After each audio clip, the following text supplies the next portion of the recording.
Welcome to another Hope, Power, and Healthcare Halloween edition with Johann Sebastian Bach, aka Chris Hemphill, and ChatGPT 5.0, aka Melissa Reilly. 5.0. So this very important that you have taken measures to reduce sycophancy and hot takes. I'm always upgrading myself, Chris. You know that. Excited to hear, and lots to get into over the week. In our prep talk, we want to talk about things that are affecting the way that you're able to work and build software. But also, last time we brought up this conversation about the average medical bill per family going up to $27,000, and people and employers being on the hook for increasingly gigantic amounts of money. And we know that this system is unsustainable. Obviously, with the federal shutdown and all kinds of things collapsing and battling over this, we want to keep. Of course, we want to keep us in track and in the loop on the tough conversations. And a couple of things that have come to our attention are someone using AI in the fight against a $200,000 medical bill. So we're going to get into that and extrapolate based on that. And then as you see all these different coding tools and AI assisted things and things like that, like we can get into a little bit on our experiences with developing software in the current paradigm. Happy to share and go deep into all of it. Anything else that we should add to that agenda, Melissa? No, I'm super excited to find out how you ended up in this costume and what it means to you. And then, Okay. I Well, mean, my favorite part is always our pop culture moments too. So I think we have a fun one planned for today as well. yeah, we do have a fun pop culture thing explained, but let's go. Well, what was popular in the 1800s? I think the 1700s for Bach. Um, y'all see that blippity bloopity if you're on YouTube. You see the synthesizers in the background. I played one of my favorite pieces by Bach on that called Prelude 1 in C major, and since it's Halloween, happen to have the outfit still lying around, and we'll drop a link to the video where it's an electronic version of Bach's music. So it's kind of a celebration of there's this composer Wendy Carlos, who she was one of the forefront of making synthesizer music popular. She put out an album called Switched on Bach way back in the 60s, and this costume and playing a modern electronic version of one of Bach's work was kind of an ode to Wendy Carlos and an ode to my favorite Bach composition. Did you interpolate, Chris, just like Taylor Swift did with her father figure and George Michael's? Interpolated the hell out of it, honestly. The original Bach composition is like 2 minutes. Mine was 3.5 minutes. I put it there was a part later in it where I was like, let's bring some kind of like groove rock into this, and I just let the inspiration, like, even though it was based on the original sheet music by Bach and everything like that, there's because we have these synthesizers and this equipment and stuff like that, kind of just let the heart flow on what it looks like from your electronic music perspective. So yeah, lots of interpolation happened on that piece. Amazing. I love when you talk about your passion. You just completely light up, and that is so awesome. And my costume, let's just say this was a very lazy costume that got vetoed, um, of me actually wearing it out by both my husband and my 12-year-old daughter, who said no. They both said no to this costume. So I'm wearing it here on this platform. And in part, it was because I had a very, very busy week, and only came up with this costume yesterday on my way home. So this was my low budget but creative way of participating in Halloween. Hey, ChatGPT, I guess it was rejected in all these other spaces, but this is a more inclusive podcast. We're accepting of all costumes and stories behind them. And you It's can okay. totally let my nerd flag fly, where both my husband and my 12-year-old totally reject it. I thought it was super cute and creative. And it definitely, ChatGPT plays a massive role in my life on most days. Well, getting into it, well, actually, I put out that agenda, but we always got to get into like, what's your week been like? What's been going on? Yeah, my week was amazing. I shout out to my amazing friend Ruby Gadlarab of M Disrupt, who let me stay at our house for 2 days. And you all, not only is Ruby the place to go to when you need healthcare experts that I can't help you with, she also is probably the best host you will ever meet. Who's Now, Ruby? That sounds like she has a story. oh yeah, so I think I've shared the story of Ruby and I before. So Ruby and I were connected by my amazing friend Susan Solinsky, who, when I was leaving Cigna, reached out to me and said, the one person you need to meet as you start on your next version of your story is Ruby. Like, Ruby's amazing. This was back in the time when I thought I was going to start this venture backed divorce company. So Ruby and I get on the phone and she's giving me all these amazing tips and mentoring sessions on like how to start your own thing, how to do your research, what you need in terms of experts. And they were just like coaching sessions and they were incredible. And so we'd always have them kind of randomly late at night on her side. And that was because she was in London, but heading to Egypt. And I was like, well, I've always wanted to go to Egypt. It's been a bucket list item. And so she kept insisting that I come, right? Like 3 or 4 times. And I said to my husband, I just met this lady, but would it be weird if I went to Egypt? And he was like, you've been working really hard for many, many years. You don't normally do random things like this. Why don't you just go?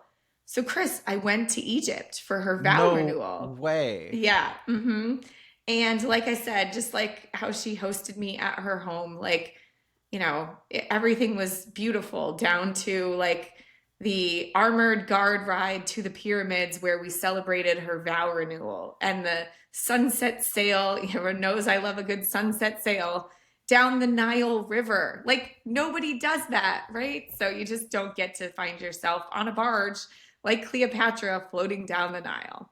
Holy hell. Okay. I knew there was a story hiding in there. So yeah, kudos to that, and kudos. We've got to talk deep about your transition from executive admin all the way to where you are now. Not this episode, but I keep hearing good things. We got to get all the way into that story at some point. But like, thank you for sharing that story on Yeah. Ruby too. Well, so Ruby hosted me while I got an incredible opportunity to join one of APA Labs' first event to activate. And we did a little, I get to teach a class on strategic partnerships.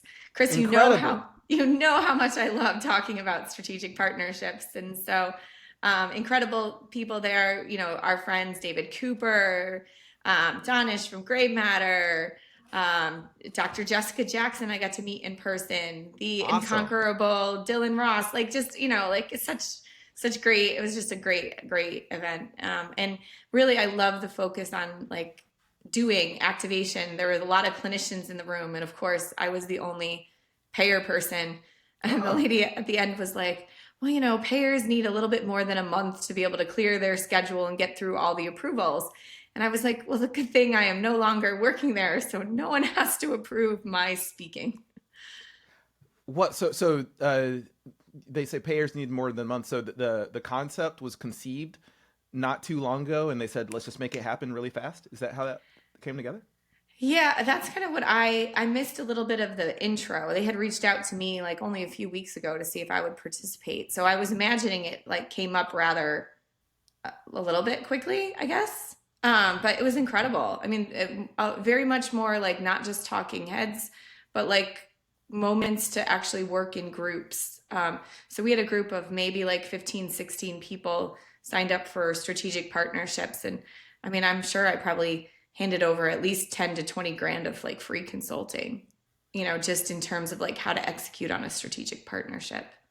Well, I'm not asking for 20 grand, but can you give us 2 grand of free consulting right now, Yeah, of based course. on what For you heard out you, on the floor? yeah, for you. I mean, we just basically work through a little bit of a timeline in terms of like what should you imagine in terms of your steps for strategic partnership, from storytelling to how do you create engagement.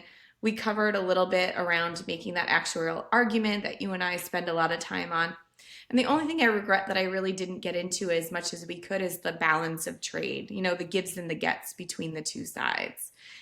We talked a little bit around like you have to understand that like when you're making a partnership, it's not really about you, it's about what the other side needs. So we did focus a lot on that, but I could have drilled in a few more clicks deeper on how to actually exchange value or promote value, something we talk about in our consulting sessions all the time. Well, you obviously open the door, like having those conversations with a clinician filled room. I'm really interested in hearing where. So the APA Labs, what was the mission of that conference or Very that gathering? much to like help bring um, well, I'll get their official mission so we can post it out. But to me, it felt like um, creating change through activation was really the point. Like it was a ton of small group work. It was panels that were practical about how to do things. Mm. They hosted a bunch of younger founders, a bunch of like, I met two people there that were residents with Headstream, which is another great like accelerator. So very practical, very real world application in the mental health space. Things that we can actually do to drive value based care forward. At that Meadows Mental Health Policy Institute thing I was at a couple of weeks ago, I met some people from APA Labs, and it seems that they have a mission to bridge a gap between founders and people in tech and what it takes to effectively build mental health solutions. So that sounds very, very on point for the types of stuff the fam should be keeping an eye out on. Is there any way that you'd recommend they keep a track on APA Labs? And I get people requesting every once in a while, hey, I want to talk to clinicians, or I want to have some sort of audit for the efficacy of my digital mental health approach. Where should we be pointing these people? Yeah, I bet we could post up the APA labs, or I can reach back out to them and just say, how should people want to get involved here? Okay. I think there's a way to do it through their website, but I'm not marketing for them, so let me find out how to market for them. Yeah. Okay. Yeah. Yeah. Yeah. And in the not necessarily, this is not sponsored content. This is you went out there and had a great experience and want to spread it. Yes, they did not pay me to speak at their conference. I mean, but it was fine. Like I really enjoyed doing it. Fantabulous.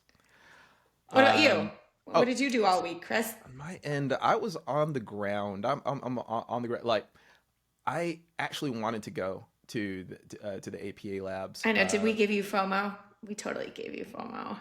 I didn't have FOMO until you sent a picture with Oh, you Dylan, know with I adore Jessica. you. Hmm. Thank you so much. So thanks for throwing that out there. But yeah, I was on the ground. There's a lot going on. Like of course we have our annual enrollment with the scan client, but overall NYU is involved in a lot. NYU McSilver Institute. We're prepping up to go to Puerto Rico next week for Wait. yeah. Oh man, I'm gonna miss you by 2 weeks. I'm going on vacation to Puerto Rico in 2 weeks. What? Yeah, so let me know if there's anything I can do afterwards, then I can write my trip off. Yep. I'll make Friends, you. we're all about trip writing off. Then I'll keep an eye out for A, trip write off opportunities, and B, delicious food. I'll Yeah. give you a review on Yes, that if stuff. there are people you are meeting with in Puerto Rico that you think it would be helpful for me to network with while on vacation, please let me Well, know. straight up, we're leading a panel along with we're leading a panel called Reclaim the Algorithm, Oh, I love you which love that. We've talked yeah. about this before. Keep going. The basic concept is to expose policymakers. So your Somos audience are policymakers in based out of New York. You've got makers and healthcare leaders and the like, and we want to expose them to what it looks like when you build inclusively in AI. So not your typical tech bros going out on the podcasts and No vests talking. allowed. Yeah. Yeah, yeah. I don't think there's gonna be Patagonia vest all around Oh and all no. that. Can we side rail just for a quick moment? I saw the Yes. best meme. Okay, it was like the 6 types of vests and what they say about you. I need to find Ooh. it for you guys, but it's like, if you're wearing a barber, it's like you've just come off the boat from Nantucket versus, what's the other one? Like Patagonia, and then there's the one with the A, right? There's a whole, what does your vest say about you meme that can be shared. Can you find that real quick and we Oh can do a yeah. breakdown? Yeah, yeah. I'll find it. I'll find it. You keep Okay. going. Okay, and we got to talk about that Johnny Hildebrand guy that I send you every once in a while on TikTok, who's always the private equity guy. But yeah, at Somos, it's in Puerto Rico, and a lot of it is focused on policymakers in New York, but focused on the needs of the Latina community. I mean, I'm black. I'm not Latina, but I didn't want to ask you. it was, yeah, it was. I'd be like, okay, Chris, is there more that I need to know about your background? But for I'll be speaking on behalf of NYU and with NYU, and we've brought the founder of the Knowledge Tree, which is a organization that helps people in Latin communities build AI products and build software engineering and design products and things like that. So she's going to be on stage with myself and the head of the AI hub at NYU McSilver, Kara Emery, and we'll just be going deep into a discussion on the what inclusive building looks like in this space, the types of questions and the types of concerns and things that come to the room when you have a diverse array of builders and diversity among the decision makers in these projects. And it'll overall be about building around in algorithmic and AI capacities. And I'll bring in a healthcare specific angle. So really excited about that. But there's been a lot of planning around that. So even though I've been on the ground, going to be very much off the ground coming next week, and super excited about Puerto Rico. Yeah, I love this, Chris. And so can I make like this, I do not mean this to sound dumb or trivial on any moment. And I totally, it will. But for those that are like more newer to this idea, which I'm sure our audience is not, right? It's like on my favorite medical show, Grey's Anatomy, right? Meredith is very upset because Dr. Karasik's research, which only included male mice, is being published, right? Mm. And so Meredith is saying, hey, this is actually bad for the universe, right? Because you haven't included a diverse mouse population, and so you only actually know what's happening with the white male mouse. Is that like, am I? You're on the money, fam. Because well, like think about the conversations you've had about women's tech. Think about the lack of investment in things like menopause, or the lack of study on like bringing pregnant women into studies and things like that. Like we are missing so much data. We're missing so many examples and lived experiences. Representation. Yeah, representation. And this is about the about taking away the gatekeeping that's done around this industry and around this building, and focusing on policy and efforts and initiatives that invite more people to the table. Because like without you in the room, in rooms that you've been in, I bet that there are questions that just wouldn't have been asked. There are directions that wouldn't have gone through without the representation that you bring to the table. And this is about that in terms of that ethnicity, race, gender, and everything like that. Like that's what we want to really promote, is that inclusivity in building, and inclusivity and being able to audit our algorithms and approaches before putting them out there into the real world. Yeah, I just think the more I study about this whole space, I'm like, the earlier we can get to people so they learn how to get into these rooms, or maybe there's things that we can do in terms of funding that can sponsor others that may not have the economic privilege to be able to make it to some of these places, or just helping people think about like proper study design when they're even setting this up. I mean, Like, Yes. going back to the Grey's Anatomy example, like caress, like you should know better than just putting male mice in your study. Why did you only pick the male mice? Hmm. Right? Is it really that easy to say, just go get all species of mice and put them in the study? It's worth the like maybe there's some extra effort, but clearly it's worth it. I spoke a little bit about what Sanofi is doing with like they had sponsored that panel that we did with the NAACP, and I really think that the reason they were doing that is because of Tanisha Sullivan, who is their head of equity and diversity. She was integral in saying, okay, we're doing these AI drug discovery tests and protocols and things like that. Let's make sure that we're representing the entire population and all the various things and nuances that we wouldn't just be able to get by randomly going after those white male mice. Yeah, so I love that we squirreled into this topic. See what I did there? Kristen, it sounds like we'll have lots to chat about when you get back from Puerto Rico around how that went, and that's incredible.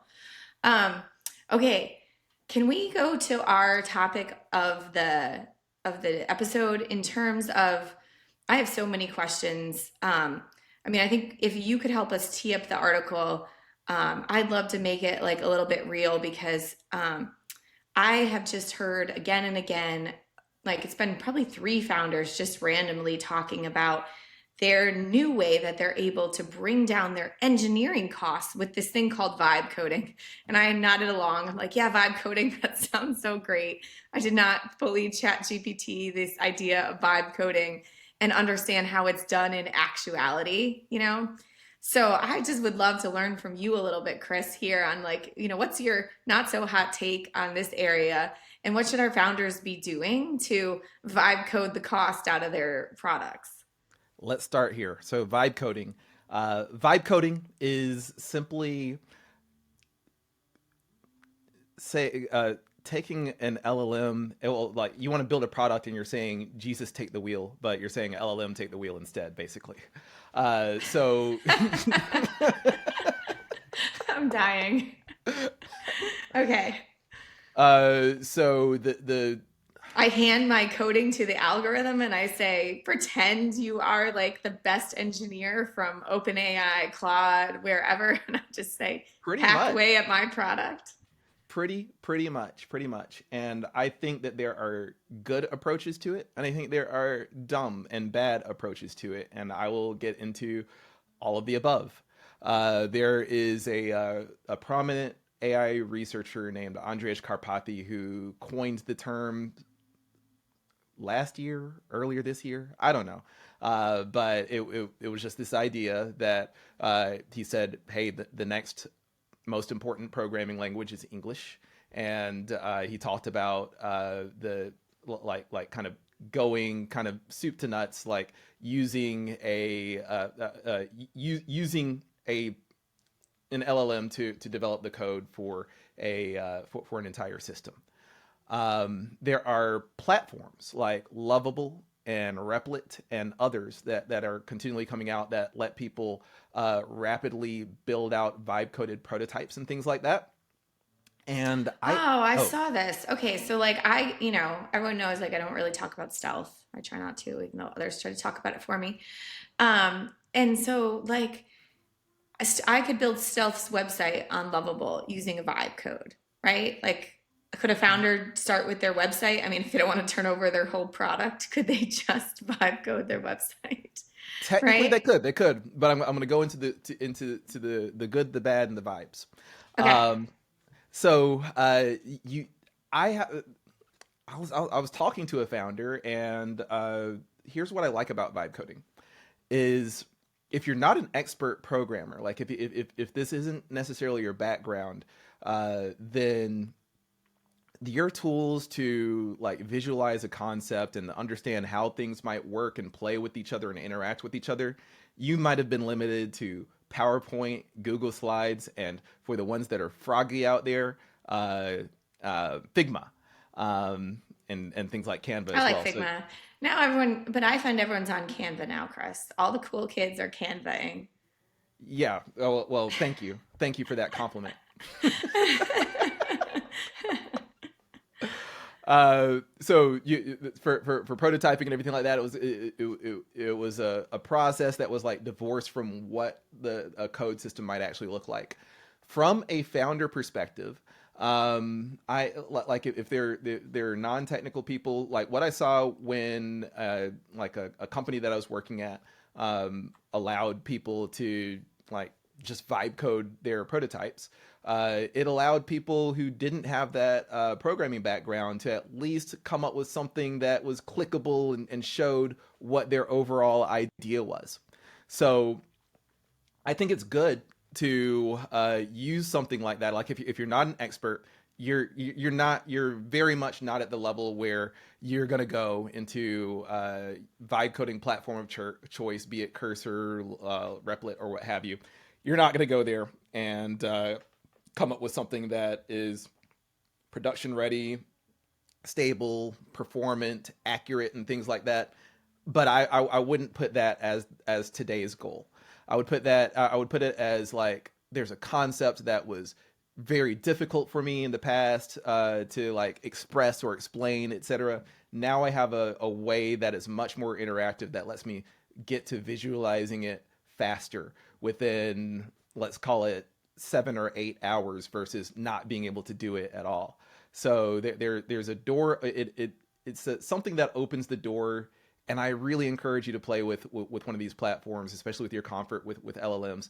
But like, and I've even advised people like, hey, go through one of these vibe coding platforms, show me a visual on what you're trying to do, and that's going to help me go back and forth on like what you really want to put into production and what you really want to make happen. That's awesome. Yeah, I mean, I think the things I keep hearing is it could allow a more business focused founder to not need a technical co-founder till later. It sounds like you may say a little dangerous, but technically, not improbable with some of these tools. I wouldn't want to delay the technical co-founder. Speak of that with a bias, don't I? But yeah, I think it would allow that business oriented founder to be a better communicator with what they want from that technical co-founder, because like if I draw something on the back of a napkin and it's unclear what that actually is, and then the builder comes out with something entirely different, uh-uh so this is a way of like for that business oriented user, it's a way of getting something that's way more that gives that technical co-founder something way more concrete to follow. It takes it out of that abstract, like what if that thing could do this, and gives a way to demonstrate what that looks like. Now, So as far interesting. Yeah, I yeah, mean, not everyone's speaking in requirements. I need so that here's yeah, here's expected display. Um, like another fun aside, maybe not. So I got selected, being the solid core workout person that I am. I'm on test flight now. I'm doing the UAT for solid core, right? awesome. Yeah, I love it. I mean, well, it's like, it's my product language, so it's really fun. I'm like, well, what was I expecting? Here are the steps that I was doing, but not everyone is conversant in that product language. I was like, this is so fun. I love a good UAT. It brings me back. Wait, what does UAT stand for? Oh, user acceptance testing. Yeah. Okay, yeah. I see. I keep hearing the term, and like I mean, even involved in a UAT process at one of my clients, but I'm like, what does that stand for? I always Oh, forget. well, yeah, and partially because it's more of like the product word, I think, or the business word versus the, are we in QA where or QAT where the quality team is doing all the testing, or we moved into UAT where we've let a subset of users try it out before we like push it more wider into production, right? So think I'm still in the test environment, although it is booking my classes, so I'm pretty impressed. Pretty powerful test. Yeah, yeah, and yay for test flight. I was like, this is so cool. Oh yeah, big yay for test flight. Yeah. Yeah, getting demos and versions out there. Um, so how does that feel as an overall for Yeah, vibe coding from this business perspective? I feel so much more educated. I'm still not sure I'm going to go out there and test this thing myself, Chris, due to the lack of time, but who knows, maybe. I need a real Whenever you world project to try it on, I think. exactly that. So one I can point to a client who did vibe code something, and then presented it to me, and like that was just so helpful to see what like what their actual vision was. Like they had this interface that they wanted some intelligence and data science behind it. They vibe coded and showed what they wanted that front end to look like, and that helped me understand like the types of testing and algorithmic design that was going to be able to make that vision happen. So I think it's a great way to improve communication, but I think it's terrible for like writing software, writing performance software. If you're if you come to it with like Andrej Karpathy, he's a AI researcher and everything. Like he could write all this stuff on his own, but he was deeply experimenting with using LLMs. If you have that technical background and all that, then it allows you to do certain kind of boilerplate operations faster. Like if you're designing an API and you want to make sure that it's compliant with RESTful principles and things like that. And this is, I wouldn't even call this vibe coding at this point. I would call it uh, LLM informed programming, where like, okay, hey, I want to make, I've designed this architecture, I've designed this API, or I've designed this test or approach, and I just need to get a sense on whether or not it's following these design principles, like RESTful principles for API design, or if I'm building my favorite word, Bayesian, if I'm building some kind of framework, I just want to make sure that I've put in the appropriate statistical tests and things like that. So it's really helpful and really fast for boilerplate, very common operations, because these are the types of things that appear very frequently in the data that these models are trained on. They start breaking down and wasting your time if you're trying to do something that's entirely new and novel. So just for the developers out there, I just want to point out that a really great pattern to work in this vibe coding, or even before the term vibe coding came out, I was calling it trash coding. I was No, saying, tell us why. because I was saying that if you want to learn something right now, there's a different pattern than you can follow than having to go and take classes and things like that. What's Uh, that? the pattern that I explained was like, let's talk about developing an API, developing a system for systems to be able to talk to each other. No, Uh, that's too hard. I mean, make it like more, make it more, make it more real world. Like, give us a even more drilled in use case. Like, why would a founder today want to say to themselves, "Man, I really need an API," right? I'll give you an example using my mother, right? We'll see if we can mhm. make this through. So my mom does a lot of my billing. She was a medical biller, blah blah blah.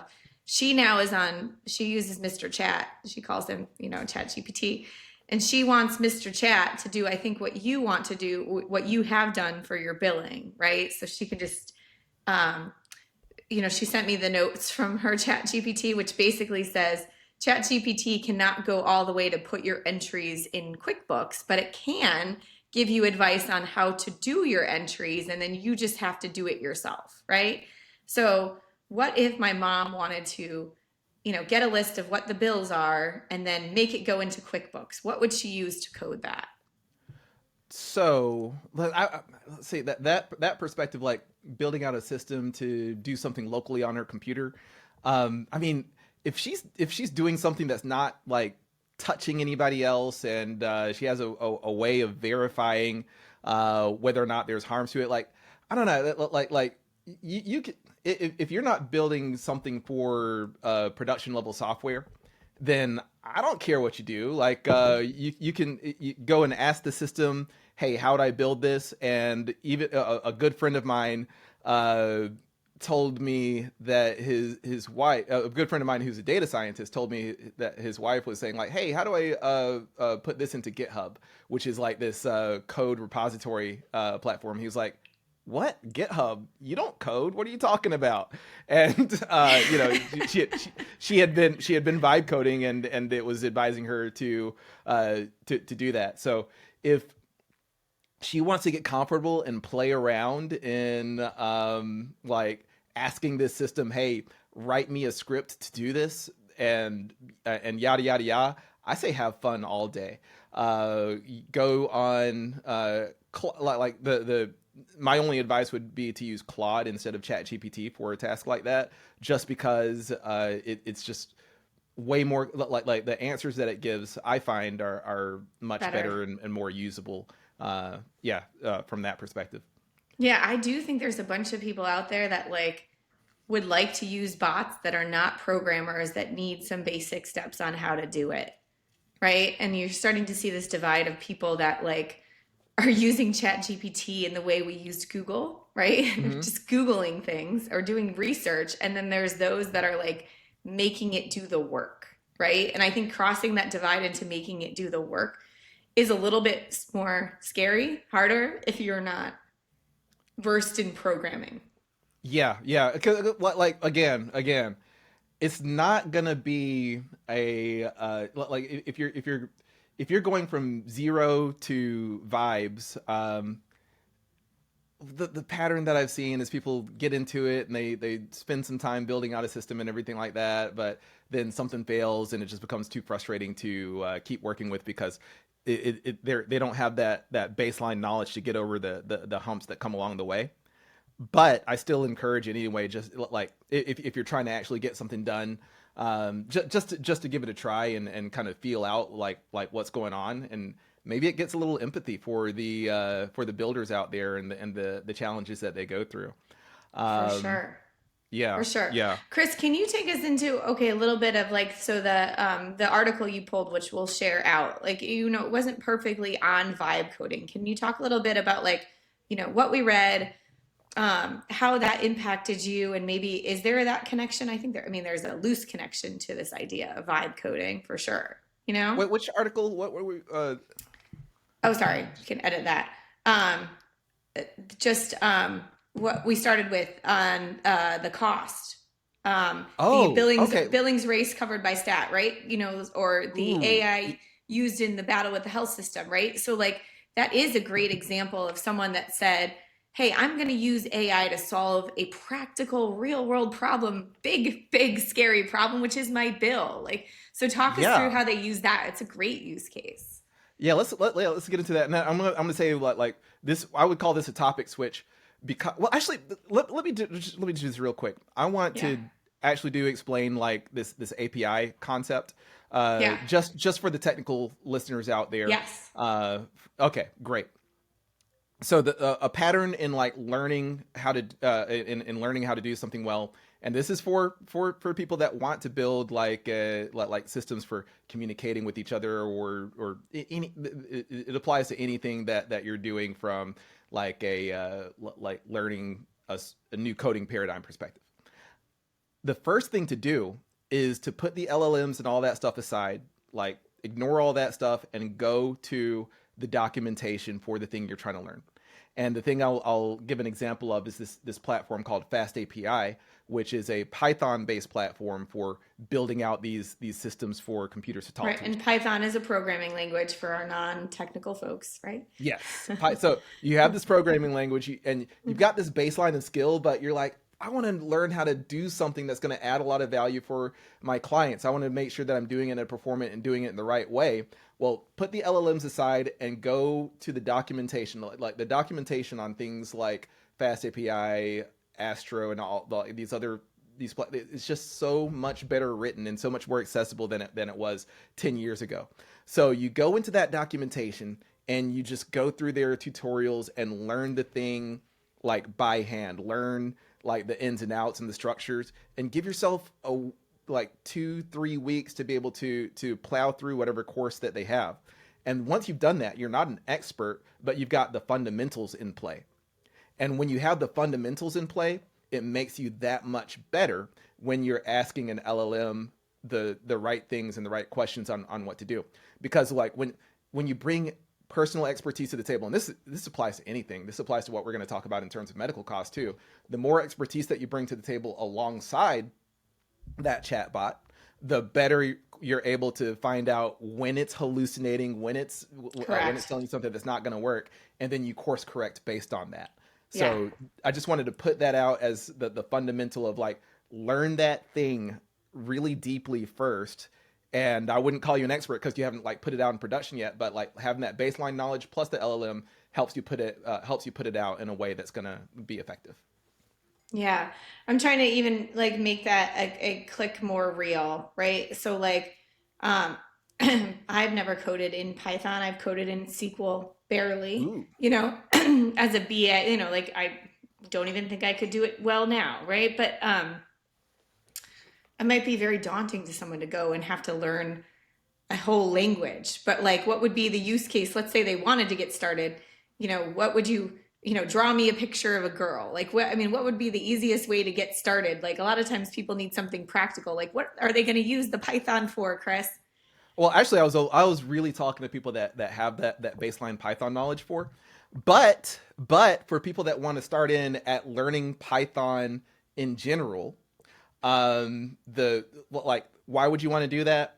So you can build cool stuff that doesn't exist, and so you can learn things about the world that people aren't talking about. So you can bring your own perspective to the table. So there's not just this one big monoculture talking about what the future of our technology should be.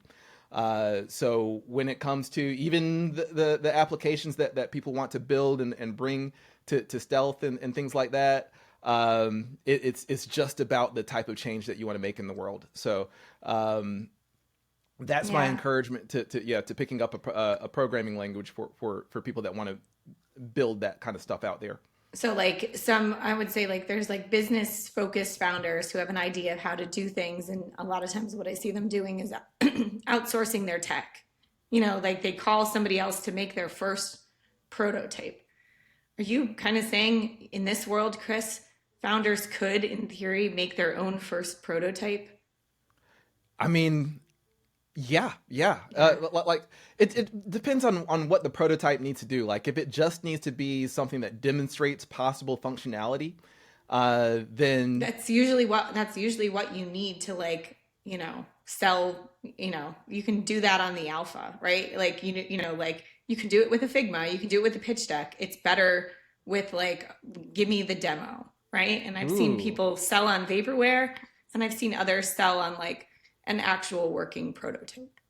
So yeah, you have two extremes. Then you have the people that want to build some software system to design production level code. They want to go all the way through with it, or you have something that's significantly better than a drawing on a napkin, to make sure that an idea is understood by investors and other people, other stakeholders, and by other technical builders that you might want to interact with. And I'm really at So this point I mean, we're in pre-seed I'm talking about, right? These are our pre-seed founders. I don't think you can get all the way to a series A with a napkin drawing, but maybe, right? I mean, it's not unheard of.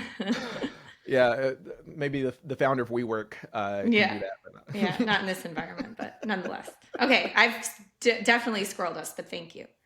Oh no, no, we're good because guess what? We talked about bringing expertise to the table, and the thing that we were going to talk about next is this thread that there was an article written on it about this person And this was whose not a medical business. This was a problem. Like this is a person yeah. facing a severe problem, which is a big medical bill, which, big medical bills, Chris, can bankrupt people. I mean, people that are bankrupt know this, but not everyone. Like you can have a lapse in insurance coverage and, a kid with cancer. And you can just end up, with these out of pocket costs that are incredible. Let's put everybody in this person's shoes. We're going to link to the thread, but the first thing the first thread, I'll just read the post verbatim. Okay. My brother-in-law died in June, heart attack. 4 hours in the hospital and gone. And then the bills came. He'd let his insurance lapse 2 months prior.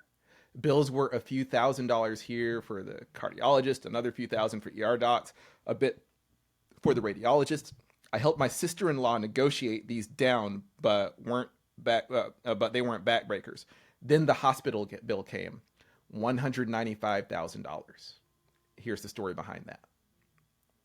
So what happened at the very beginning was this person had a like brother passed away, and then a giant bill that would crush absolutely the vast majority. It's just daunting to hear a number like that, nearly $200,000. And the what the whole point of the art his thread was he used Claude in the process, Claude, the Anthropic's large language model, to help negotiate that down from 195,000 to still a very high number, $33,000. So that use case got me thinking about like everything that he had to do to actually make that happen. But then on the flip side, like how that's impacting people who are in this self-pay scenario, which I've been in that scenario before. When I was 26, I got hit with yeah, I was 26 and I got hit with like a $5,000 medical bill for an ER visit, and negotiated it down. But still, it just reminded me of that. This was obviously a much bigger scenario, but yeah, we've been talking about these healthcare costs. $27,000 average per family, the cost hitting employers, and it just really made me think about like how this tool was helpful in identifying where there were double charges and upcoding and things like that, and getting down to something that was much more manageable for them. Yeah, I love that. I mean, I just love these practical ways to combat these rising costs, which we know will continue for all sorts of, reasons, right? Like higher cost of living means doctors need to be paid more. Hospitals aren't making as much money as they used to be. Like, some hospitals are in danger of going under. The system is very fragile right now. And I don't see like a immediate win to make it better. Yeah, there's not like one immediate like arrow that we can pull. And even with this, with this person's example, it was still some expertise that he had to bring to the table to make it work. It wasn't, hey, Claude, interpret this bill and tell me what I should be paying. It was interpret this bill, then going back and forth with it, kind of interrogating it and using that to help make a case to the hospital's billing department about what the actual charges should have been, and going back and forth along that process repeatedly. So it's another highlight that we're in a healthcare system where, in order to be treated right, or the hope from the hospital in this case would be that, okay, I see bill, I pay bill, and don't ask any questions. But because we're moving to at least having some sort of defense against being against it. Overcharges. Yeah, and having to take their word for it. Yeah. Well, and it always is that misalignment of information and knowledge that creates a lot of the challenges, right? And not everyone is versed in being able to like read EOBs, explanation of benefits, or understand, when there are mistakes in the billing that are actually like costing you as the end-to-end consumer. Being able to read a bill is incredibly important because they don't always do it right, and we can't always assume that it is done correctly. Also, similarly, this happens a lot like with my real estate clients. Sometimes if you have a better, let's just say it overall, like debt portfolio, you can get higher levels of credit. So in some ways, like we've spent a lot of times educating ourselves on like FICO scores, or how to look at credit card bills and negotiating credit card bills down. And I've seen some clients do that so successfully to be able to qualify for houses, right? Like just mistakes in their credit report. It's really the same thing in your healthcare payment structure. Like you need to be interrogating every bill that comes through, making sure that it was applied in the right way, and totally kind of understanding your end-to-end position on your healthcare costs. So many people don't know the difference between a copay versus a co-insurance versus what is your out-of-pocket charge, and how to be able to read that to say, am I being billed appropriately for whatever service I encountered? And that's always based on this thing called your benefit design. And I know so many people don't read their benefit designs to understand what they should be paying for coverage. Don't get me started. I can totally get on this soapbox. No, this is a great soapbox to be on, because we when we're thinking about these costs, we have to think about how to inform people at every angle that they can. because there's healthcare literacy, but it sounds like you have a deeper knowledge on healthcare finance literacy. Oh, for That sure. I mean, you have to be able to create healthcare products, right? So you have to know that like your copay is what you pay at the visit at point of care versus your co-insurance is the percentage that like the insurance company pays for you, right? So if you have an 80% co-insurance, that means if your visit's $100, your healthcare insurer is going to pick up 80 and you're responsible for 20, right? And then that 20% oftentimes is your copay amount that they collect at point of care. so let's see. We've got our Dr. Eric Brickers of the world and things like that. This person relied on Claude, and then there's another piece that just came out from Stat News as of today, dated as of today. Insurers say they'll deploy more AI to combat aggressive coding by hospitals. I think that you brought something up like this a few months ago, as in the idea that it's going to be one system, the insurer's AI versus the hospital's AI, or the provider's AI, and they're in a way having this little proxy war about what the payments should be, and just wanted to get your perspective on that. Just given we have that individual person in the self-pay scenario, and now we have this payer perspective. Just curious about your perspectives on how this might play a role in protecting consumers against higher costs, for consumers and their bottom lines. Yeah, this is going to sound really, really mean, and I don't mean it like that. It'll probably like prevent me from working, ever at a payer again, and that will be fine. I just, I don't know that like the consumer is always put right dead in the center of how payers think about like anything. I think it's an aspirational piece, and we always want to be thinking about, the we always want to be thinking about what happens to the member. And I would say, 9 times out of 10 we are, but it's still a financial algorithm, Chris. Like it's still population health when you're not thinking about necessarily that one member, but you're thinking about how to scarcity and how do I economic principles, right? Like sometimes you're prioritizing when I'm thinking about like a payer, the good of the entire population over the good of one, because the job of a payer is to actually manage a bundle of money to be able to provide care for a large swath of a population. So let's like now take that paradigm and let's allocate that towards the use of AI, or like how does AI, get through a payer system.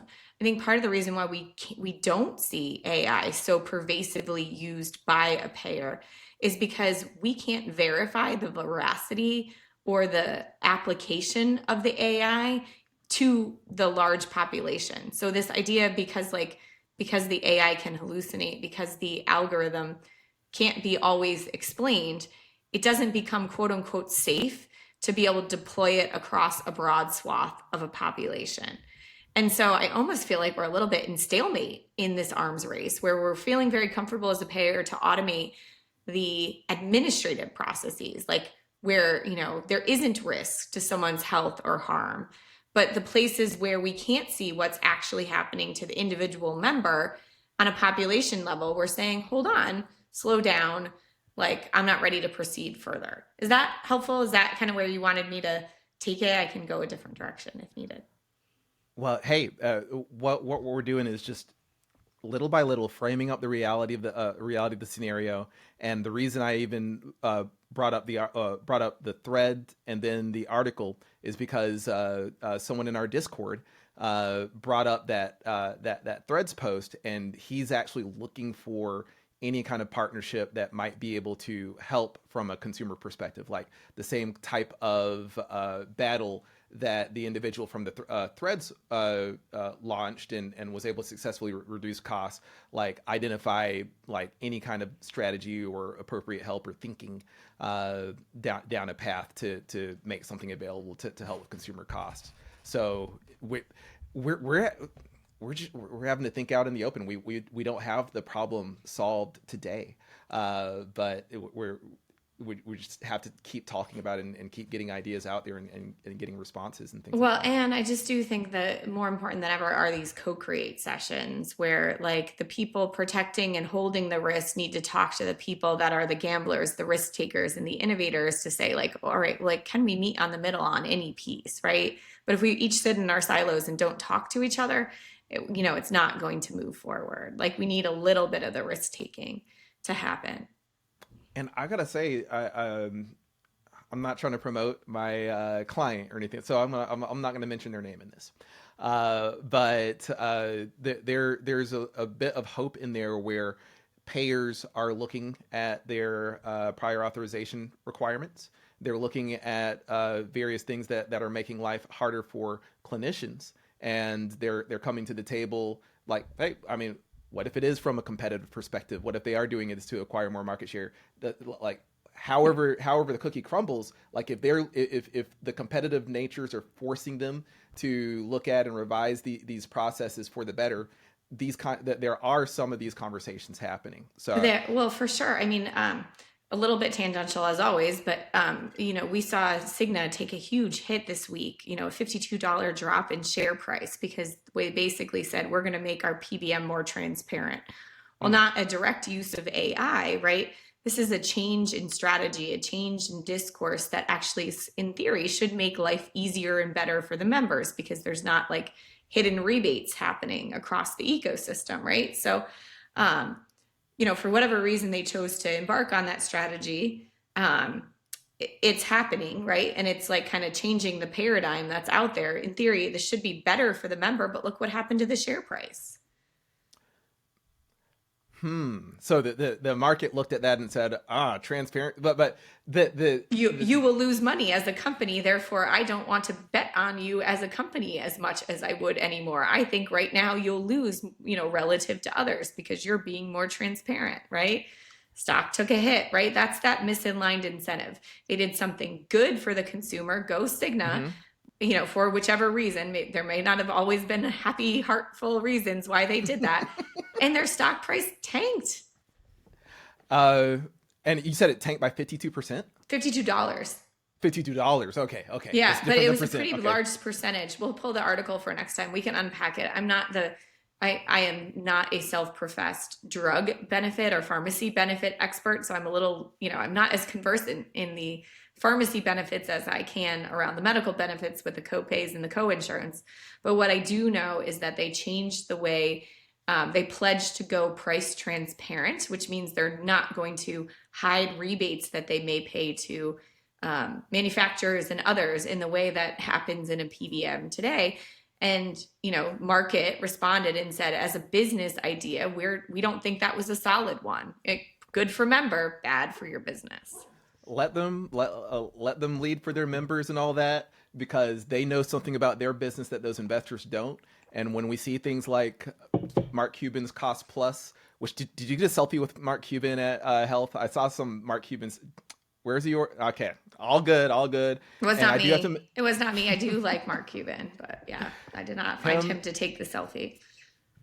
and like I have to be real. There's also Trump RX. I'm sure that has like brought that conversation to the forefront as well. But I strongly advocate for more like no matter what the source is, like if there's more transparency, and we know that we've done some work on price transparency and everything like that. This conversation and like that $27,000 figure. I mean, it's hot and heavy on the mind.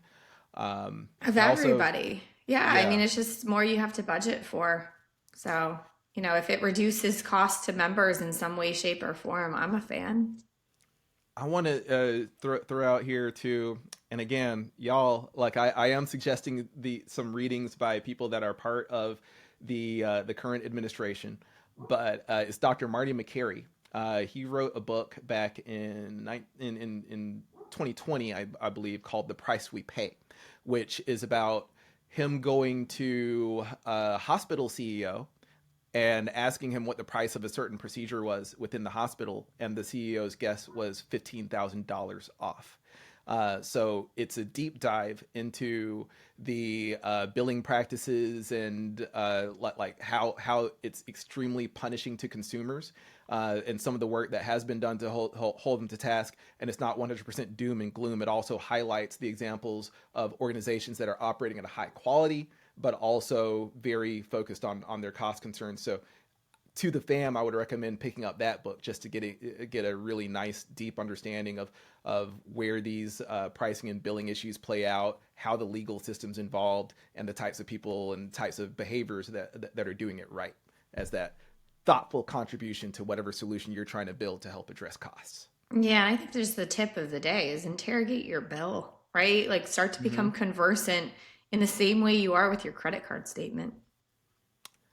Thank you so much. Thank you so much for bringing your expertise to the table on that. Like, I think we're gonna have this conversation. If we're gonna make Chrissy Farr smile, we'll probably want to keep revisiting this topic over time, because like I really want to see some evolution in this space. Yeah, I think just as we want to get better at vibe coding, or coding in general, to build the things we wish existed, we need to make sure that we're actively paying for those things in the right way, like, and we're not overpaying, in this like system that's completely messy. Yeah, Well, fun episode. Should we round into our pop culture? I think it is time for pop culture. Okay. Well, this was really fun. We had this in like our pre-show, talking about not necessarily things we are watching right now, but our friends that were on TV. So why don't you share your story and I'll share mine, and then we can find these episodes and post them up for our fam.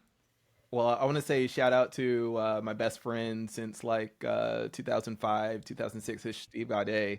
And shout out, a big shout out to his family, who we're talking. They were living in this tiny house in Mobile, Alabama. That big boys, like that. We had like many brothers and sisters all packed up in this very small house, and there was just a lot of problems, a lot of structural issues. And in the meantime, mom is spending so much time like contributing back to the community, involved in charity, involved in all kinds of care programs at the church, and same for dad. And it was people among that group that saw the struggles they were having with their house and their living situation, and they put them in for the possibility of an extreme home makeover. So we were just recounting on like that really weird but touching experience of them coming of this big crew coming down and smashing down the house, and like replacing it. They had a football team come in and actually do the first round Incredible. of demolition for TV. But it was a really great episode to watch, and you guys just got us reflecting on like taking care on. Obviously, I'm not suggesting that America is extreme. It was one extreme home makeover away from salvation, but just got us reflecting on something very good to happen to some people that are doing a lot of good for the community. I just love it. Okay. And so, fam, if you've got friends that have been on TV, please feel free to share it. I love that. Like, I just find that to be so fun and fascinating and all the things. Um, and, for mine, it's definitely my founder, Mika Leia. She's incredible. Love her. Love Gumi Group, her wellness platform. So, when she moved to New Zealand with her husband for her husband's job, she was a native Californian for years. Um, they were on House Hunters. And so I'll find her episode and post it up. I'm a huge House Hunters fan. It must be the real estate person in me, but I just love when people shop for houses. And then I also had a friend from high school that was on House Hunters as well. She was a gerontologist, um, and she and her husband shopped for their house too on House Hunters. So so fun, and just hopefully you guys will enjoy that. Like share back with us your friends on TV too. Like so fun. Weird TV moments, saying something silly on the local news. I want to hear it all. Yeah, amazing, amazing. Well, it was so fun hanging out with you this fun post Halloween morning. Uh, Sir Bach or Johann, whoever I should call you. Thank you very much for this session, full of real talk and no sycophancy, and no sycophancy and no hot takes here, Yeah. GPT-5. I'll see you next week. Indeed. Thank you so much, fam. Oh, and y'all, it's popping off on the Discord. Get in the Discord and come and chat. A lot of these conversations are based on what people are talking about there. So want to see you there.